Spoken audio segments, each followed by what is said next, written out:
ಶ್ರೀನಗರದಾದ್ಯಂತ ಸ್ಫೋಟದ ಸದ್ದು.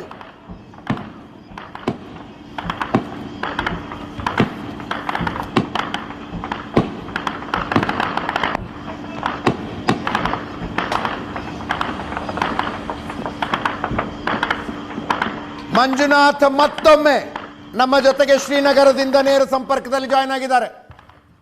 ಮಂಜು, ಸಂಜೆ 5 ಗಂಟೆ ನಂತರ ಅಂದಾಜು ಎಷ್ಟು ಸ್ಫೋಟದ ಸದ್ದುಗಳನ್ನು ಕೇಳಿರಬಹುದು ನೀವು? ಕಳೆದ 10 ರಿಂದ 12 ನಿಮಿಷದಲ್ಲಿ ಹೆಚ್ಚು ಕಡಿಮೆ ಒಂದು 50ಕ್ಕೂ ಹೆಚ್ಚು ಬಾರಿ ಸದ್ದಾಗಿರುವಂಥದ್ದು ನಾನಿರುವ ಭಾಗದಲ್ಲಿ ಹೇಳ್ತಾ ಇದ್ದೇನೆ.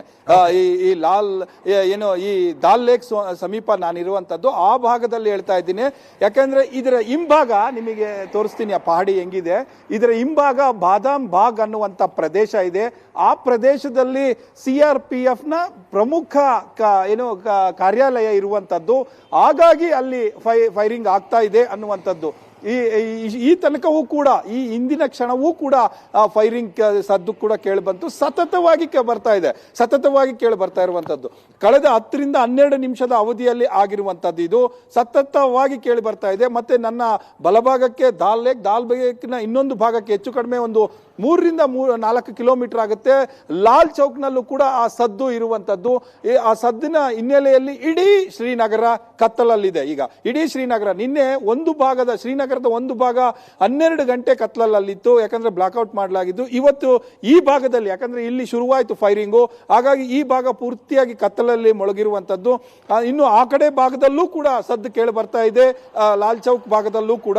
ಹಾಗಾಗಿ ಪೂರ್ತಿ ಇಡೀ ಶ್ರೀನಗರ ಬ್ಲಾಕ್ಔಟ್ ಆಗಿದೆ, ಕತ್ತಲಲ್ಲಿದೆ. ಇದನ್ನ ಇಲ್ಲಿನ ದೆಹಲಿಯ ಸಿಎಂ ಒಮರ್ ಅಬ್ದುಲ್ಲಾ ಅವರು ಕೇವಲ ಎಕ್ಸ್ ಖಾತೆಯಲ್ಲಿ ಖಚಿತಪಡಿಸುವ ಜೊತೆಗೆ ವಿಜುವಲ್ಸ್ ಕೂಡ ಹಾಕಿದ್ದಾರೆ. ಅವರೇ ತೆಗೆದಿರುವಂತದ್ದು, ಅವರ ಹ್ಯಾಂಡ್ಲರ್ ಅಲ್ಲಿ ಬಂದಿರುವಂತದನ್ನ ಖಚಿತವನ್ನ ಪಡಿಸಿದ್ದಾರೆ. ಇಲ್ಲಿ ವೈಲೇಷನ್ ಆಗಿದೆ, ಉಲ್ಲಂಘನೆ ಆಗಿದೆ ಅನ್ನುವಂತ ಮಾತನ್ನು ಕೂಡ ಹೇಳಿರುವಂತದ್ದು. ಸೊ ಇದು ಎಲ್ಲಿವರೆಗೂ ಹೋಗುತ್ತೆ ಕ್ಯಾಂಪ್ ಇರುವ ಕಾರಣಕ್ಕೆ ಇಲ್ಲೊಂದಷ್ಟು ಈ ತನಕ ಎಲ್ಲಿಯಾದ್ರೂ ಈ ಶ್ರೀನಗರ ಭಾಗದಲ್ಲಿ ಹಾನಿಯಾಗಿರುವ ಸುದ್ದಿ ಇಲ್ಲ. ಆದ್ರೆ ಅದನ್ನ ಡ್ರೋನ್ಗಳು ಹಿಮ್ಮೆಟ್ಟಿಸಿರುವಂತಹ ಸ್ಫೋಟ ಇದು ಅನ್ನುವಂಥದ್ದು ಹೇಳ್ತಾ ಇರುವಂತದ್ದು. ಇಲ್ಲಿನ ಜನರು ಕೂಡ ಅಷ್ಟೇ ಮಾತನಾಡ್ಲಿಕ್ಕೆ ಮುಂದೆ ಬರ್ತಾ ಇಲ್ಲ. ಅವ್ರಿಗೂ ಕೂಡ ಅರ್ಥ ಆಗದ ಸ್ಥಿತಿಯಲ್ಲಿದ್ದಾರೆ. ನಾವು ಸಂಜೆ ಆದ್ರೂ ಖುಷಿಯಾಗಿದ್ವಿ, ಏನೋ ಕದನ ವಿರಾಮ ಘೋಷಣೆ ಆಯ್ತಲ್ಲ ಅಂತ. ಈಗ ನೋಡಿದ್ರೆ ಈಗ ನೋಡಿದ್ರೆ ಇಂಥದ್ದೊಂದು ಸ್ಥಿತಿ ಬಂತು ಅನ್ನುವಂಥದ್ದು. ಯಾಕಂದ್ರೆ ಅವರು ಕೂಡ ನಮಗೂ ಕೂಡ ತಿಳಿತಾನೆ ಇಲ್ಲ ಏನ್ ನಡೀತಾ ಇದೆ ಇಲ್ಲಿ ಅನ್ನುವಂಥ ಮಾತುಗಳನ್ನು ಹೇಳ್ತಾರೆ. ಆದ್ರೆ ಅವರು ಮಾಧ್ಯಮದ ಮುಂದೆ ಬಂದು ನಿಲ್ಲೋಕೆ ಹಿಂದೇಟಾಗ್ತಾರೆ. ಜೊತೆಗೆ ನೀವು ಕೂಡ ಮುಗಿಸಿ ಹೋಗಿ ಎಲ್ಲರೂ ಬ್ಲಾಕ್ಔಟ್ ಮಾಡಿದ್ರೆ ನೀವು ಯಾಕೆ ಇದರಲ್ಲಿ ಇದ್ದೀರಾ ಅನ್ನುವಂಥ ಆಕ್ಷೇಪವನ್ನು ಕೂಡ ರಸ್ತೆಯಲ್ಲಿ ಮಾಡ್ತಾರೆ. ಇಂತಹ ಸ್ಥಿತಿ ಇರುವಂತದ್ದು. ಆದ್ರೆ ಯಾಕೆ ಉಲ್ಲಂಘನೆ ಆಯ್ತು ಅನ್ನುವಂಥದ್ದಕ್ಕೆ ಈ ತನಕವೂ ಕೂಡ ಕಾರಣ ಸಿಗ್ತಾ ಇಲ್ಲ. Ajit, yes, thank you Manjunath ನಿಮ್ಮ ಎಲ್ಲ ಮಾಹಿತಿಗೆ.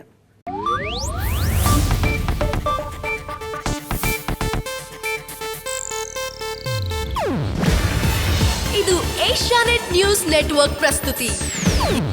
ನೀವು ನೋಡ್ತಿದ್ದೀರಾ ಏಷ್ಯಾನೆಟ್ ಸುವರ್ಣ ನ್ಯೂಸ್.